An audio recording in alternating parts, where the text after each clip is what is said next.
Dust rose in choking clouds as Sheriff Jedediah Kane hauled his horse to a stop just yards from the general store.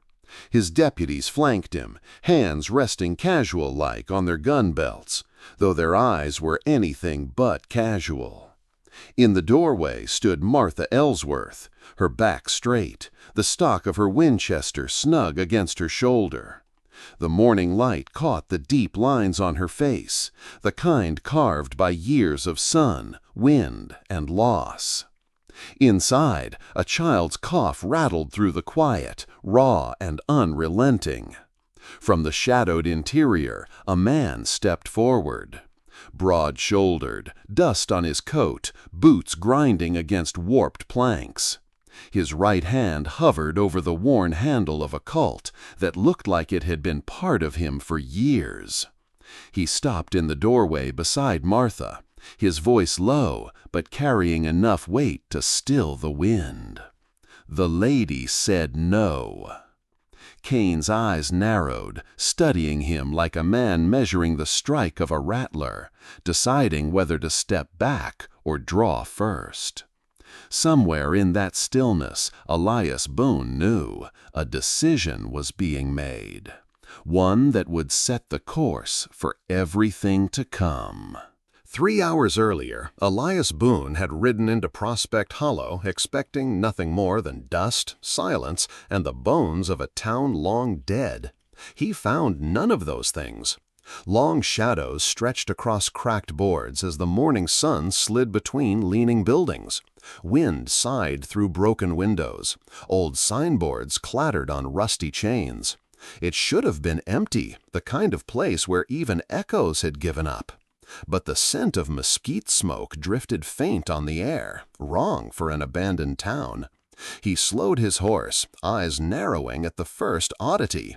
A patch of green behind the mercantile, neat rows of beans and squash pushing up through rich, turned soil. Beyond that, a thread of smoke rose from the store's chimney, curling into the blue. Then, through the warped glass of a side window, a shadow moved. Not a drifting scrap of curtain, something alive. Elias swung down from the saddle, boots landing in a puff of dust. He left his hands where they could be seen and stepped toward the front porch of the store. The door creaked open before he reached it. Martha Ellsworth filled the frame, both hands gripping a Winchester. Her gaze was level, her jaw set. The years had left their mark in the weathering of her skin and the steel in her eyes. "Mornin', ma'am," Elias said evenly. "Looks like we got a misunderstanding here." "Don't think so," she replied, voice steady but edged with something sharp. "I own this town," Elias went on. "Bought it from the county, legal and proper." Her laugh was dry and humorless. "Legal and proper," she said. "That's what they called it when they took our farm. Legal and proper when they threw us out. Legal and proper when they left us with nowhere to go." A cough erupted inside, wet, deep, and too close to break in something vital. Martha's eyes flicked toward the sound, and in that fleeting softness, Elias caught a glimpse of what she was fighting for. Under her breath, so low it was almost lost to the breeze, she murmured, "The righteous considereth the cause of the poor, but the wicked regardeth not to know it." Elias didn't answer. He just nodded once, slow. The cough came again, pulling Martha half a step back into the dim interior. Elias could see more now. Blankets strung up as walls, crates serving as tables, jars of beans lined in careful order. The air inside was warmer, touched with wood smoke and something else, the scent of survival. Somewhere behind those hanging blankets, the child coughed again. Elias felt the weight of the deed in his pocket. On paper, every board and nail here belonged to him. But paper didn't change the truth standing in front of him, a woman holding a rifle, not out of threat, but out of need. From far off, the faint drumming of hoofbeats began to rise. The hoofbeats faded again, drifting off toward the hills. Whoever it was had passed the town by, leaving only the silence to settle back in. Martha stepped aside, motioning Elias in with a jerk of her chin. Inside, the air was warmer, close with the smell of burning mesquite and old timber. Sunlight came in fractured through warped panes, falling across makeshift walls of blanket and rope. Wooden crates stood in for tables and shelves, each one lined with neat rows of jars, beans, dried corn, whatever could be spared from the desert's sting. Beyond the first divider, a thin cough shook the air. Martha pushed aside a hanging quilt, revealing a bed built from stacked boards and covered in patched quilts. The girl lying there couldn't have seen more than 12 summers. Clara's hair clung damp to her forehead. Her eyes, when they opened, were dulled by fever. Each breath rattled through her chest as if she'd swallowed a desert storm. "She needs a doctor," Elias said quietly. Martha didn't look up. "Nearest one's 2 days' ride, and that's if we had a wagon and a good horse." Elias took in the damp spots on the ceiling where rain had found its way in, the uneven floorboards that could trip a careless step. "How long you been here?" 3 months. She smoothed Clara's hair with a hand that was gentler than her voice. "Since the bank took the last roof over our heads." Elias glanced at the rifle leaning against the wall, then back at her. "You said took, not bought." Martha's mouth twisted. "My husband died without owing a penny to anyone. 2 weeks later, they showed me papers with his name on them. A loan he never signed, for equipment we never bought. I wasn't allowed to contest it. The law says a widow's word can't stand against her dead husband's ink." There was no tremor in her voice now, only the steady burn of someone who'd told this story before and found no one willing to hear it. Elias reached into his coat, feeling the folded deed against his fingers. On paper, this whole town belonged to him, every wall, every leaking roof. By law, he could tell them to leave before sundown.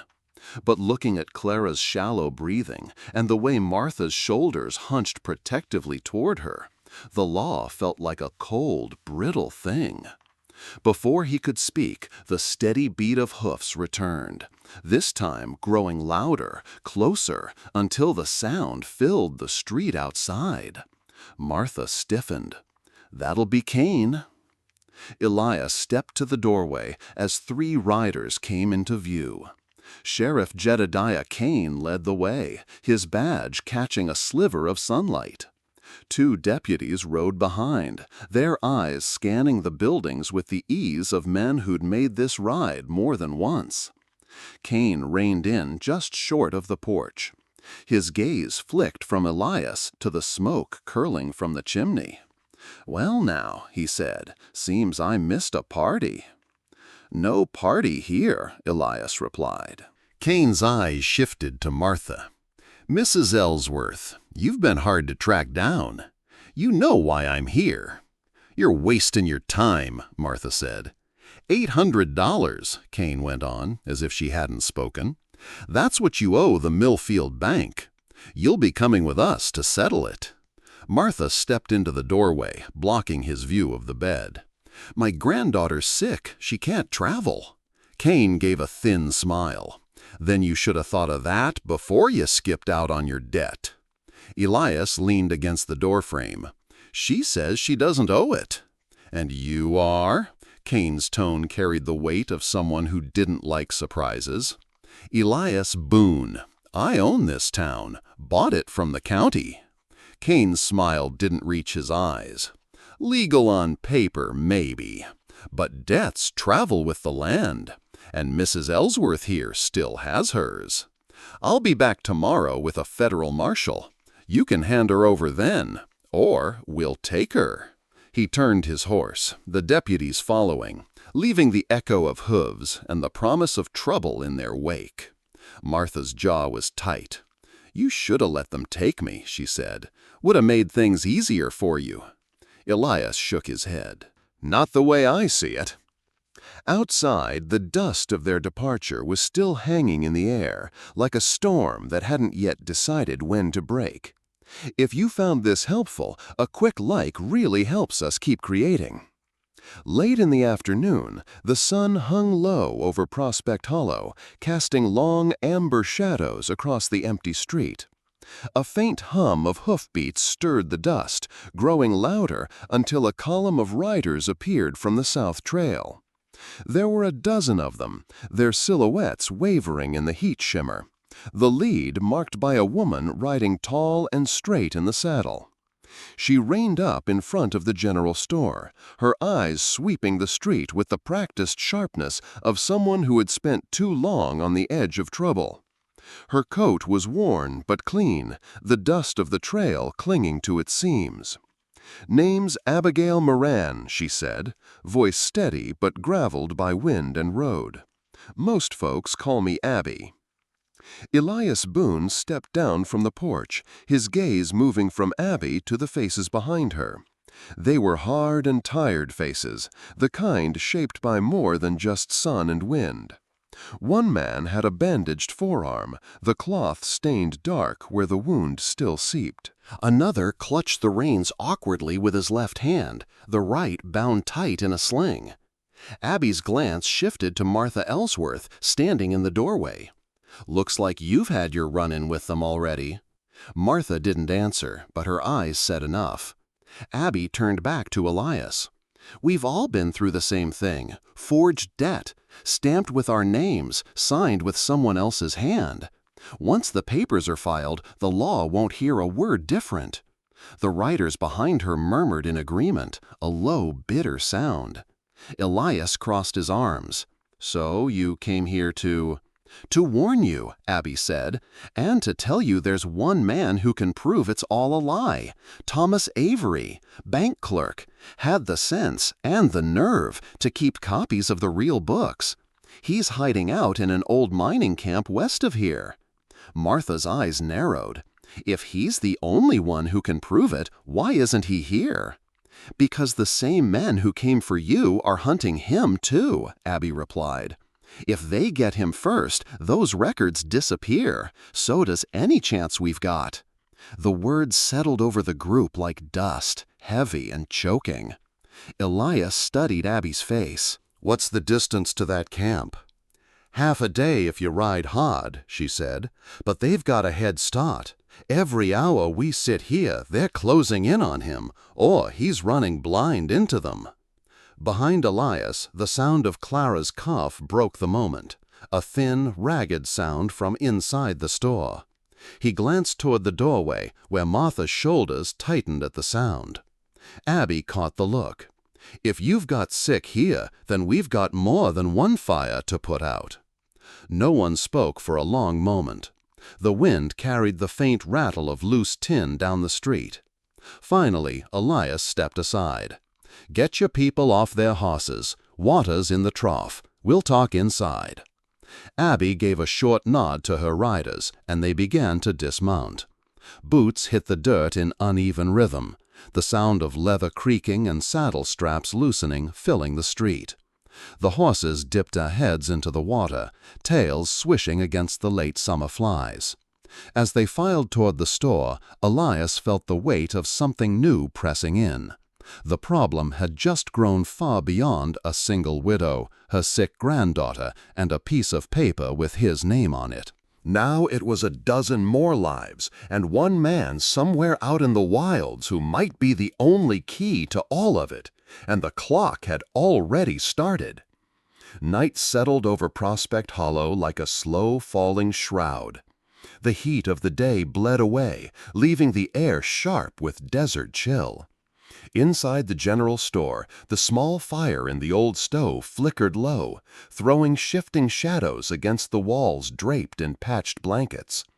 Clara lay restless on her cot in the far corner, the thin quilts rising and falling with uneven breaths.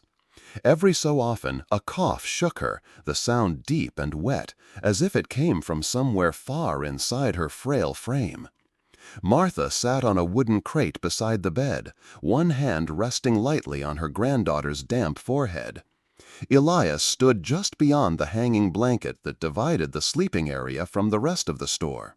He'd meant to ask Martha about the riders who had arrived earlier, but something about the quiet in that corner made him pause.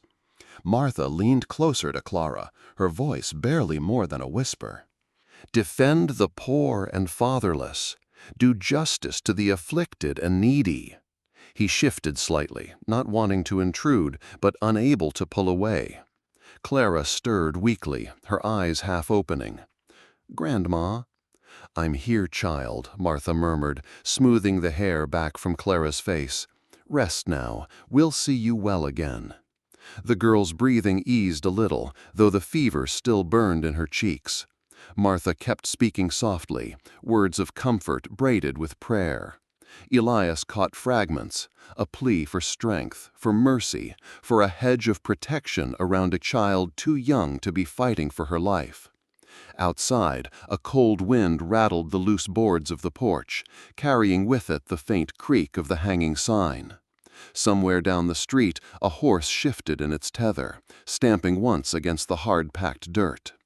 Elias closed his eyes for a moment. He'd seen sickness before, out on the trail, in mining camps, even in the rough bunkhouses where men worked cattle until their bodies broke.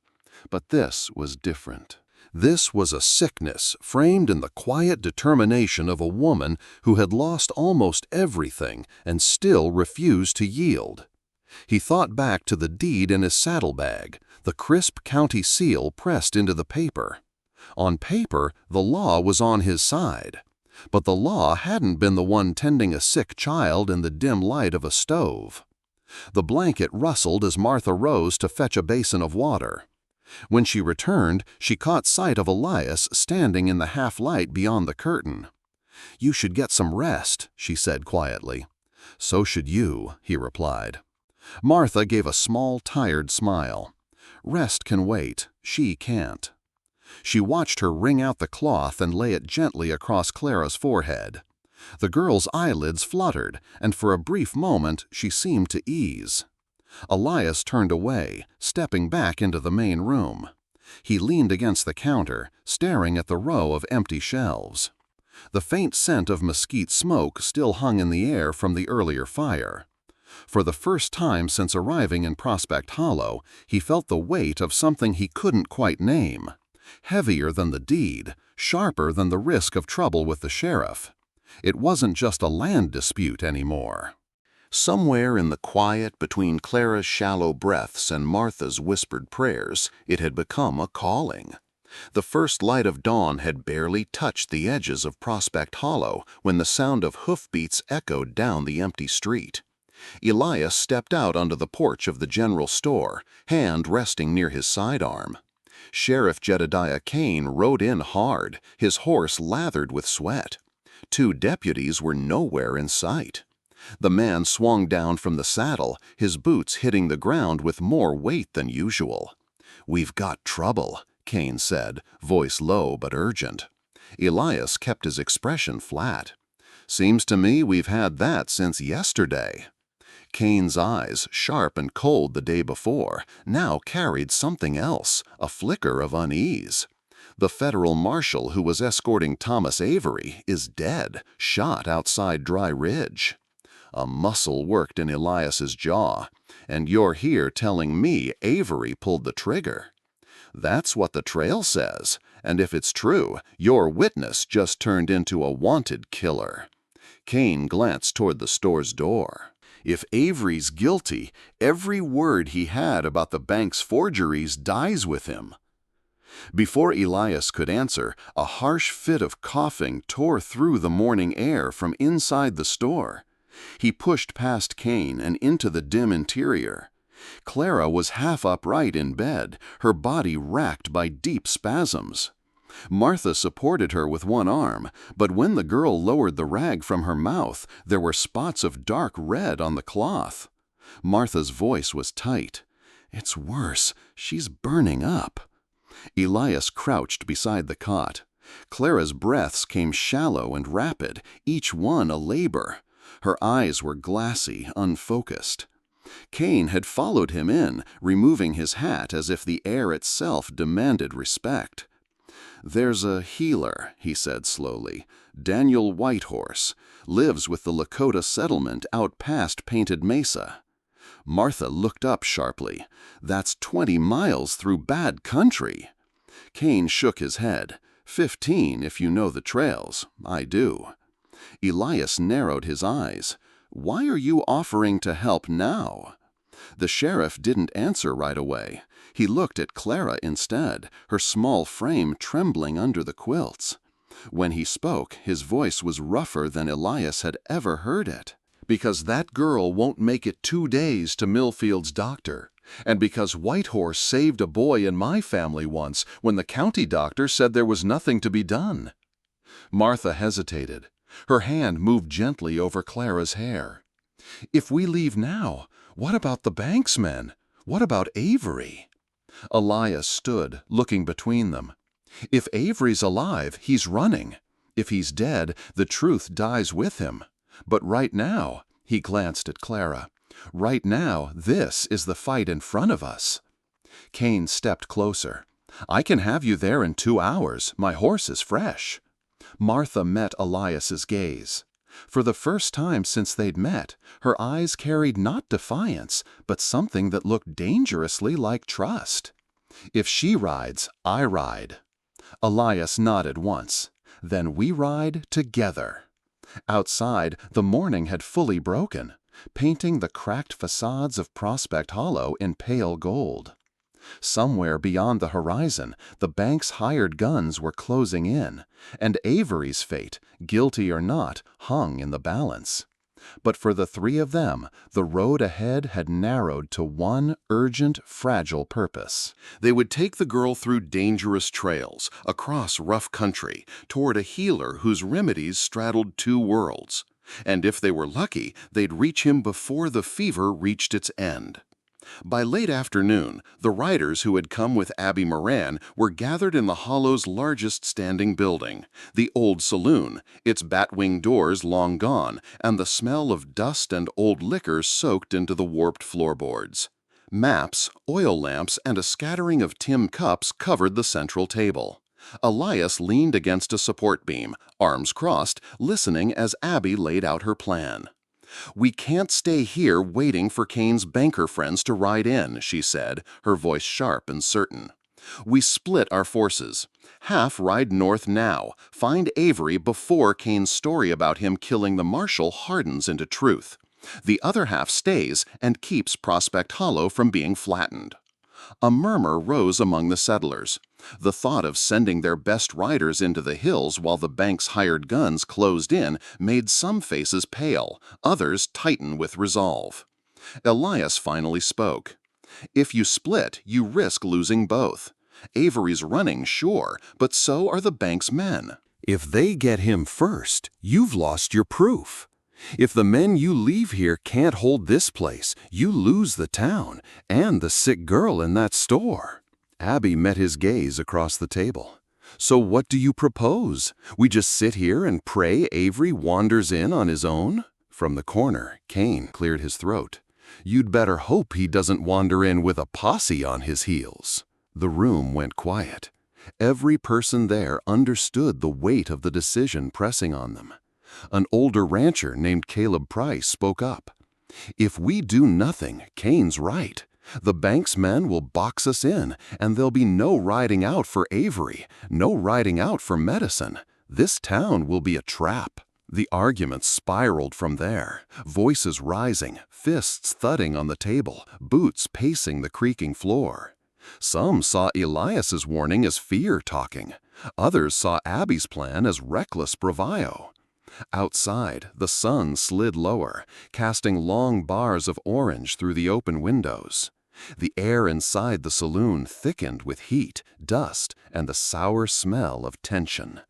Elias stayed quiet for long stretches, listening, weighing. Every choice led to risk. Every risk could mean the death of someone who'd put their trust in him. It wasn't until Martha appeared in the doorway, her shadow stretching across the table, that the shouting stilled.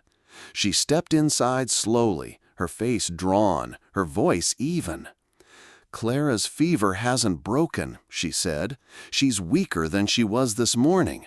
If anyone thinks I'm leaving her side to chase a man I've never met, you're wrong."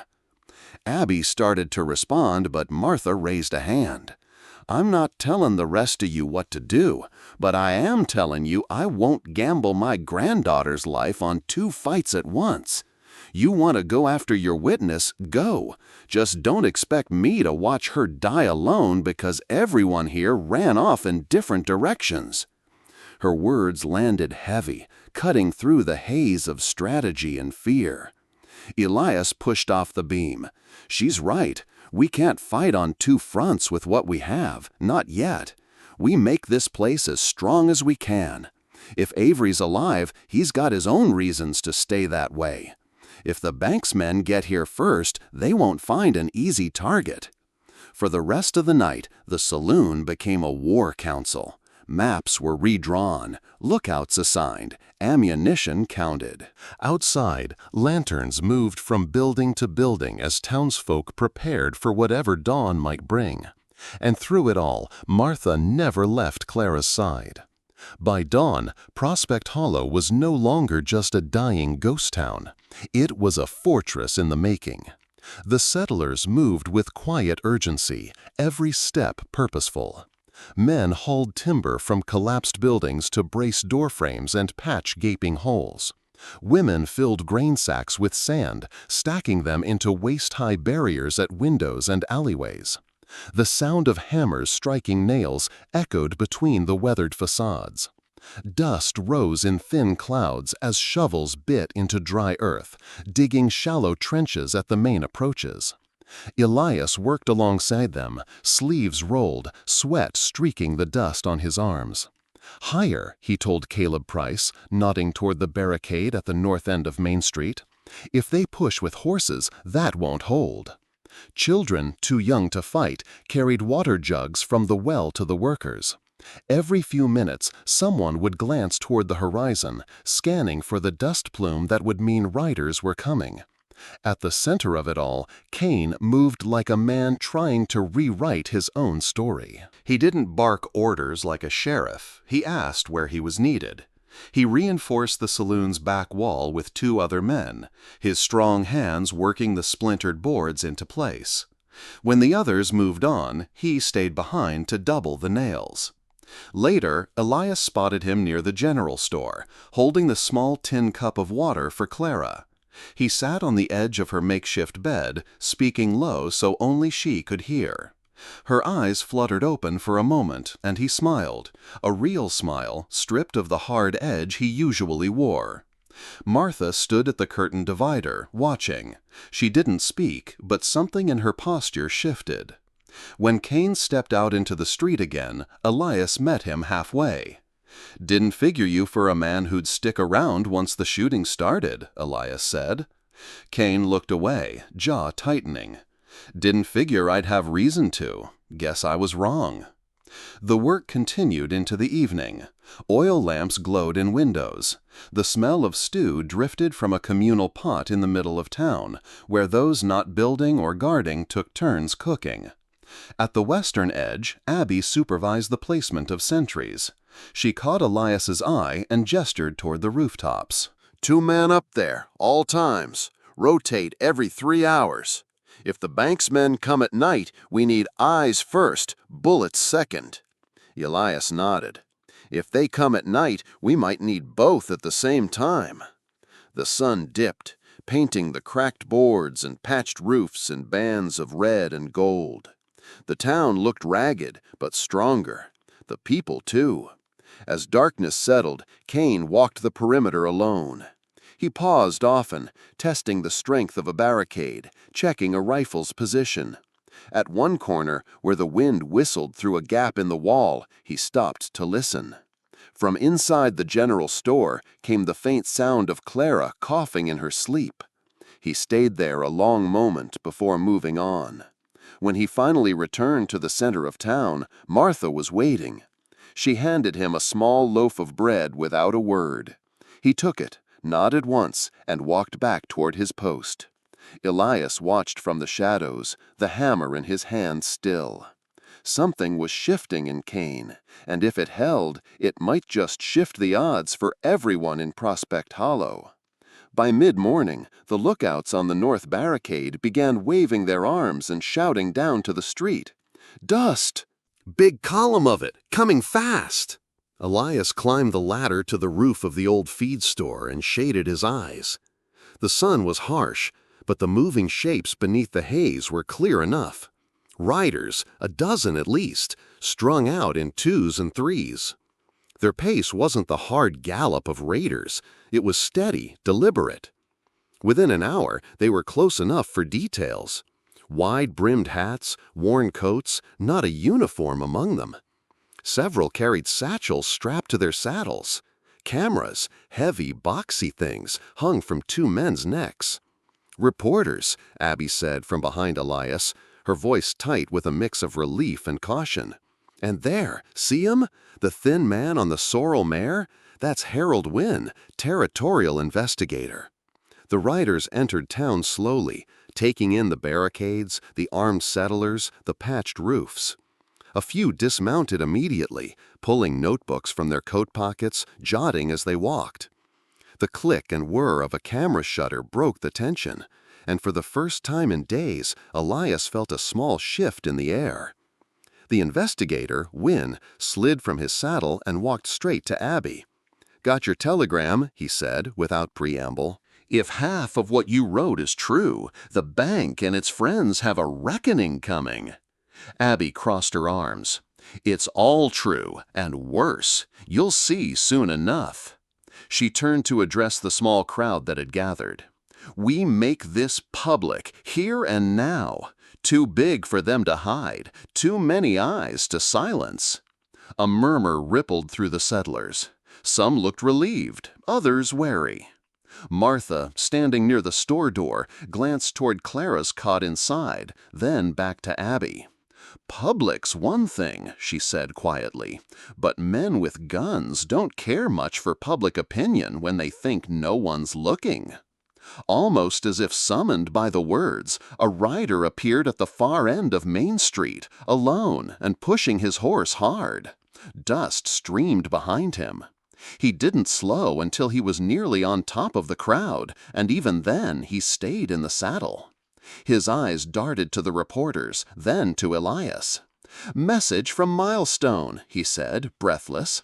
"Bank's hired men left at first light. 24 of 'em, maybe more, headed this way." The words hit like a cold wind. The murmurs died, replaced by the creak of leather as hands found gun belts. Abby's expression hardened. "How long?" The rider shook his head. "Half a day, less if they don't stop." Wynn's jaw tightened.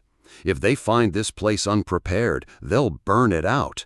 Evidence, witnesses, all gone." Elias stepped forward, looking from Wynne to Abby.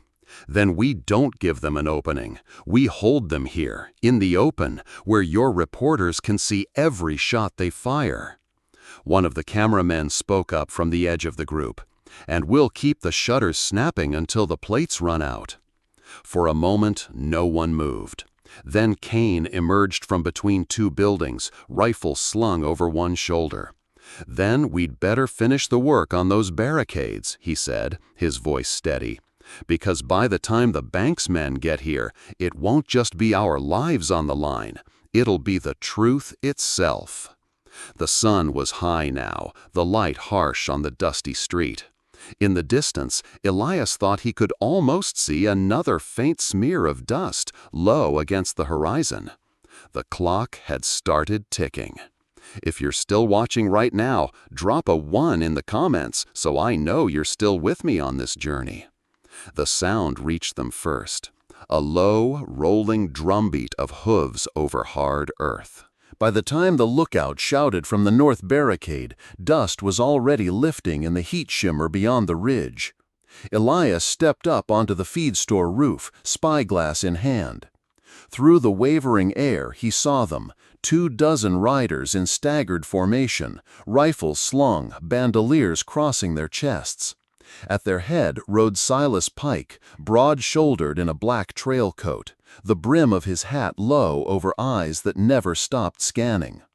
"They're coming straight in," Elias called down. Settlers moved quickly into place. Behind the sandbag walls, rifle barrels slid into firing gaps. The air filled with the quiet clink of metal on wood as hammers were drawn back.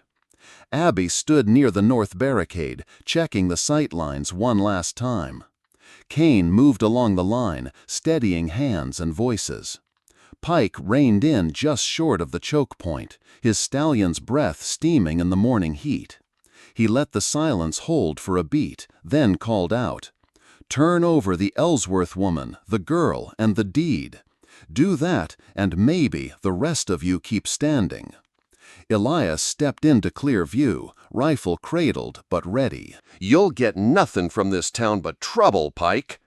Pike's mouth curved into a humorless smile. "Then trouble it is." He dropped his hand. The first shots cracked like dry branches snapping. Splinters leapt from the barricade as rounds struck.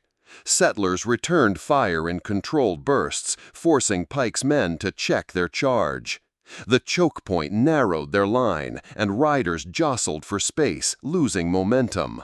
Elias sighted on a rider trying to flank along the feed store and fired. The man pitched sideways off his horse, hitting the dust hard. Abby's voice cut through the din. "Hold the line! Make them pay for every foot!"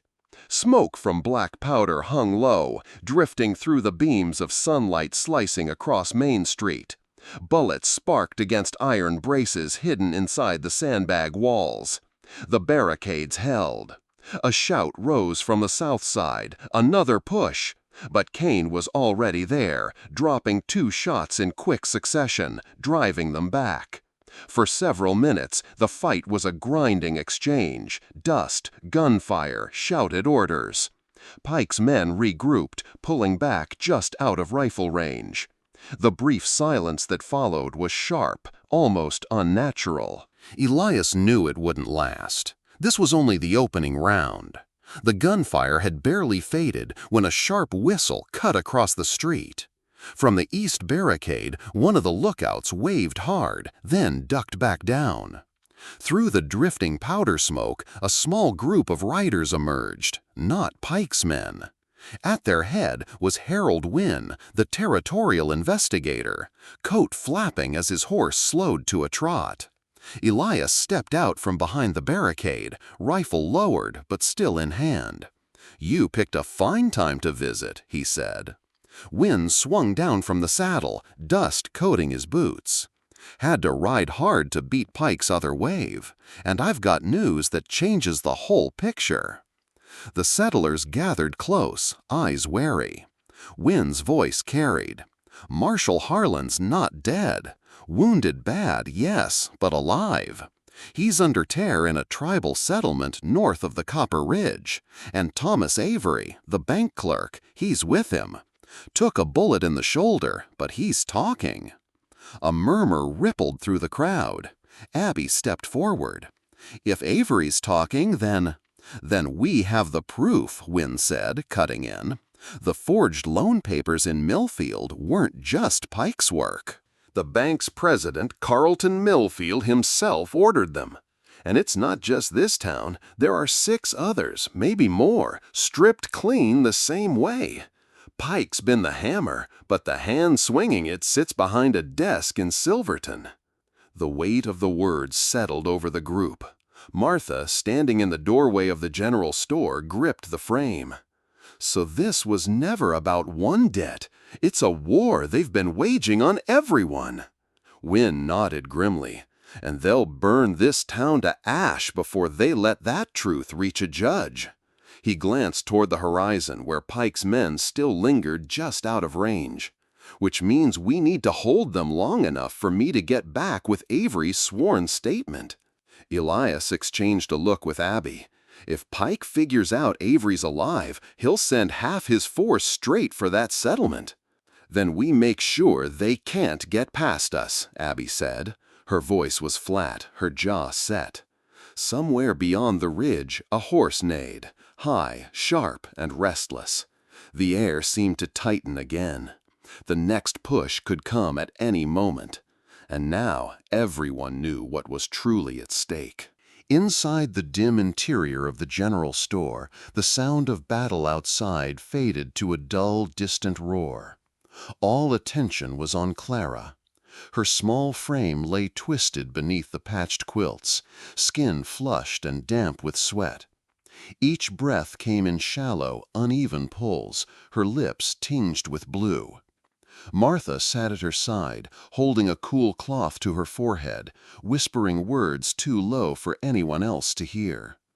Elias stepped in from the street, eyes adjusting to the gloom. One glance at Clara told him the truth. She was slipping fast. "How long's she been like this?" he asked quietly. "Since dawn," Martha said, never looking away from her daughter. Fevers climbed steady, her pulses. She shook her head. Weak, too weak. Appeared in the doorway, her voice urgent. "Daniel Whitehorse can help her, but his camp's 20 miles through rough country, and Pike's men still out there." For a moment, the only sound was Clara's ragged breathing. Then Kane stepped forward from the shadows near the back wall.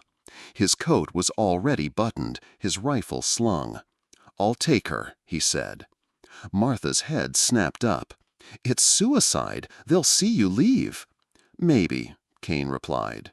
"But I know the old mining trails. I can ride where Pike's men won't follow easy, and I've ridden in worse country than this." He glanced at Elias. "You hold here. I'll get her to Daniel." Elias studied him for a long moment. Kane's eyes were steady. No bravado, no bluff. Just the quiet certainty of a man who had already decided.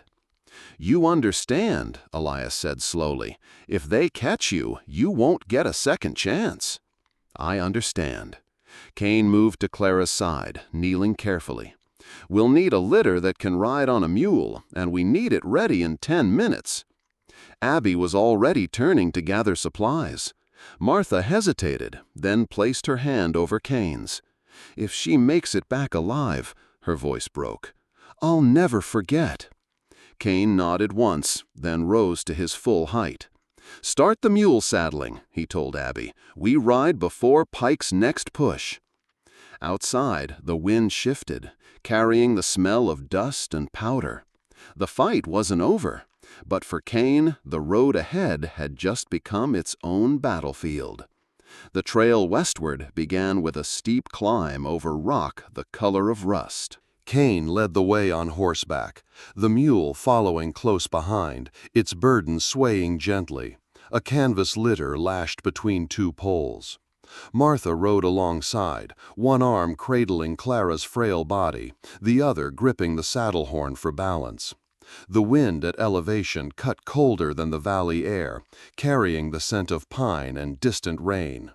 Below them, the valley spread out in muted browns and yellows, the town a faint fluster in the haze. Pike's men were somewhere beyond that ridge, but the narrow switchbacks and hidden cuts kept the riders hidden from view. At the first pass, the path narrowed into a canyon barely wide enough for the mule.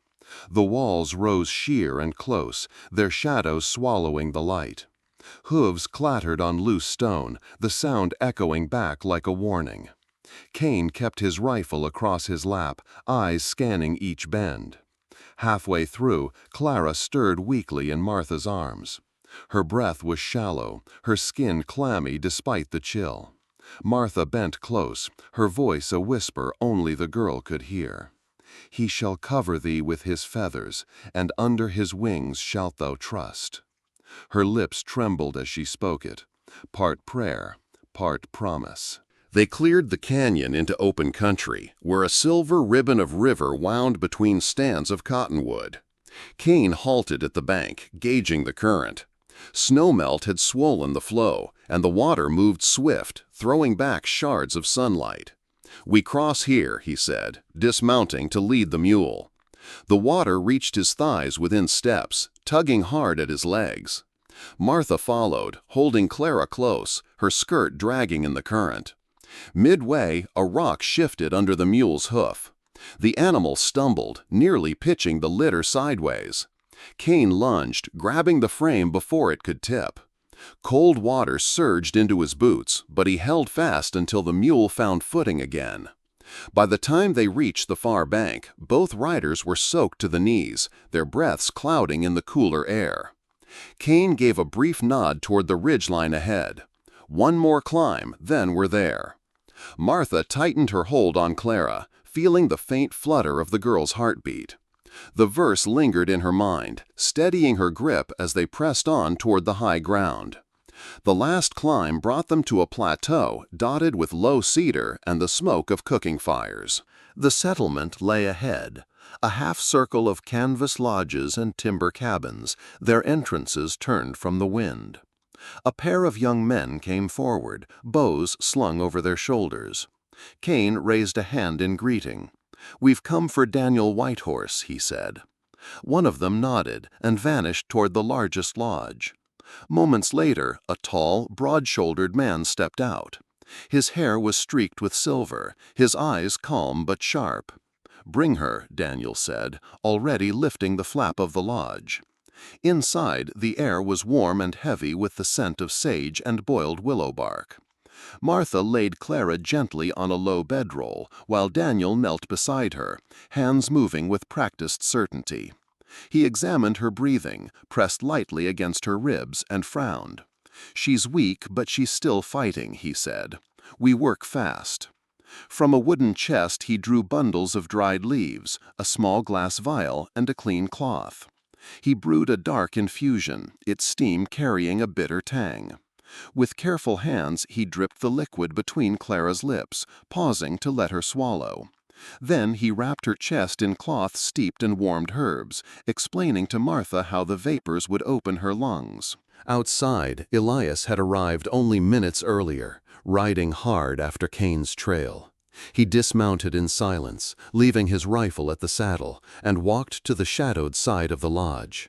There, with the wind pressing cool against his back, he knelt in the dust. His hands clasped loosely, head bowed. No words came at first, only the hum of the settlement, the muted voices inside, the soft crackle of a fire somewhere nearby. Then, quietly, he began to pray. He prayed for Clara's strength to return, for Martha's heart to hold, for Kane's safe road back, and for the courage to finish what had begun in Prospect Hollow. Inside, Daniel mixed a second dose, his motions steady.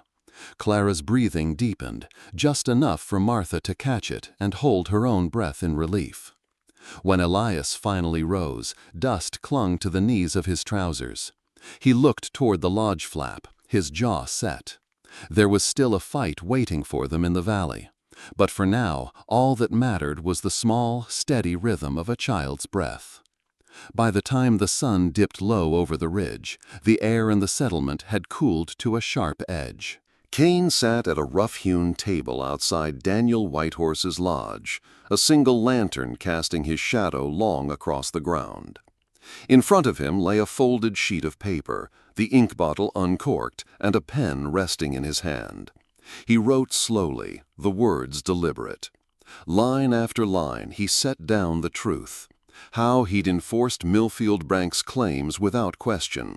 How he'd carried out orders that stripped families of their homes, and how Pike's violence had been given cover by official seals.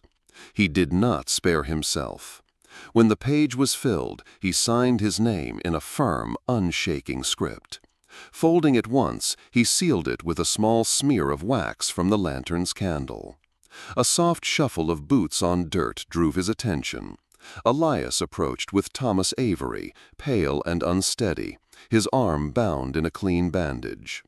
The bank clerk's face was drawn, but his eyes were clear. In his free hand he carried a leather pouch. Inside the lodge, Wynne, the territorial investigator, waited. Kane entered first, handing over the folded confession. "That's my part," he said simply. "It'll stand in any court." Avery stepped forward next, placing the pouch on the table before Wynne. The investigator untied the drawstring and poured the contents into the lamplight. A stack of folded documents, each stamped with the Millfield bank seal. Avery pointed to the top sheet. "These are the originals," Avery said. "Loan agreements with forged signatures, ledgers showing payments recorded as defaults, correspondence from Carlton Millfield himself instructing Pike and his men to clear properties without delay. It's all there, names, dates, orders." Wynne scanned a few lines, his jaw tightening. With this, they can't hide behind their lawyers. The bank's finished. For a long moment, the only sound was the lantern flame hissing softly. Then Kane spoke, his voice low. "Get it to the judge before Pike's people realize you've got it. If they know, they'll come for you." Wynne slipped the papers into his own satchel, fastening the buckle tight. "They'll have to catch me first." He looked between the men. "When this is over, you'll have cleared more than a town. You'll have ended a pattern that's been running for years." Elias glanced toward the dark horizon. "Then we'd better make sure the town's still standing when you get back." If you like this video, please comment number 9. If you don't like it, please comment number 0. 3 days passed before Clara's eyes finally fluttered open. The morning light filtered through the patched canvas of the lodge, falling in soft bands across her face. She turned her head slowly, her lips dry, and whispered, "Water." Martha was beside her in an instant, lifting her gently and holding a tin cup to her mouth. Clara sipped, coughed once, then managed another swallow. Her cheeks still held the pallor of illness, but the fever had broken. Outside, the news had already begun to ripple through Prospect Hollow and beyond. Wynne had returned from Silverton with the kind of message few dared to hope for. Millfield Bank was dismantled. Carlton Millfield himself faced charges of fraud and conspiracy. And every forged debt under his seal was declared void by territorial court order. The settlers gathered in the main street that afternoon, not for a grand celebration, but for something quieter, steadier. The barricades still stood, and the scent of burned powder still clung to the wind, but for the first time in months there was no fear of Pike's men riding over the ridge. Elias stood near the general store, watching neighbors speak in low voices, some shaking hands, others simply leaning against posts as if testing the weight of relief. Abby passed by with a stack of folded papers, official notices voiding each family's debt, and placed one in Martha's hands. "It's done," Abby said. Martha looked at the paper for a long moment before folding it neatly and tucking it into her apron pocket. "It's a start," she replied. Kane emerged from the stable, still bearing a sling from a graze he'd taken during the last push. He met Elias halfway down the street. "The town's standing," he said, "but there's fences to mend, roofs to patch, stores to restock. Could be months before we're back to where we were." Elias nodded. "Then we'd better get to it." There was no feast that night, no music in the street. Instead, lanterns glowed in every window, and the soft murmur of voices carried on the wind. The people of Prospect Hollow, or whatever new name they might one day choose, understood that survival was only the first step. Rebuilding would take longer. And yet, as Elias looked toward the horizon, he felt something he hadn't in a long time. Not just the absence of danger, but the presence of a future. 6 months later, the sign over the main street no longer read Prospect Hollow. A fresh board, hand-painted in steady black letters, proclaimed the town's new name, New Haven. The changes were everywhere. Where barricades had once stood, children now chased each other through open lanes. Roofs that had leaked last winter shone with new shingles. The old saloon had been scrubbed, painted, and turned into a meeting hall. Elias's small plot on the edge of town had become a true garden. Rows of beans, corn, and squash stretching in neat lines, their leaves trembling in the summer breeze. He worked there most mornings, the rhythm of planting and tending steadying him in a way nothing else had for years. Across the street, Martha stood in the doorway of the general store, ledger in hand. She had taken over the business officially, stocking shelves not just with staples, but with small comforts, coffee beans, bolts of cloth, even a jar or two of peppermint candy for the children. Customers came and went steadily, and Martha's quiet nod of greeting had become one of the town's constants. Kane, now wearing a plain silver star pinned to his vest, passed by on patrol. Folks met his eye without hesitation and with respect. He stopped occasionally to check on repairs, help unload a wagon, or share a brief word with passing riders. His presence, steady and watchful, was as much a part of the town's safety as the rebuilt fences. On this particular afternoon, Elias leaned on the fence post outside his garden, wiping the sweat from his brow. Clara was in the yard beyond, laughing as she tried to catch a butterfly, her dress brushing against the tall grass. Her cheeks held a healthy flush now, and her steps were quick and sure. He found himself recalling words he'd once heard in church, long before this town had entered his life. "Let us not be weary in well-doing, for in due season we shall reap if we faint not." Galatians 6:9. The verse settled into his mind like an anchor. The season of hardship had been long, but the harvest, in safety, in trust, in the slow rebuilding of lives, was finally taking root. As the sun dipped low, casting the buildings in gold, the sounds of the town carried on the breeze. A hammer striking wood, a child's shout, the creak of a wagon wheel. None of it was grand, but all of it mattered. Peace here wasn't a gift granted once and kept forever. It was built daily, with faith and grit. And in New Haven, they had learned how to keep building. In stories like this, we're reminded that the dust, hardship, and quiet courage of the frontier still speak to our own lives. If you believe in preserving true Wild West stories and the values they carry, share this tale and keep the spirit alive.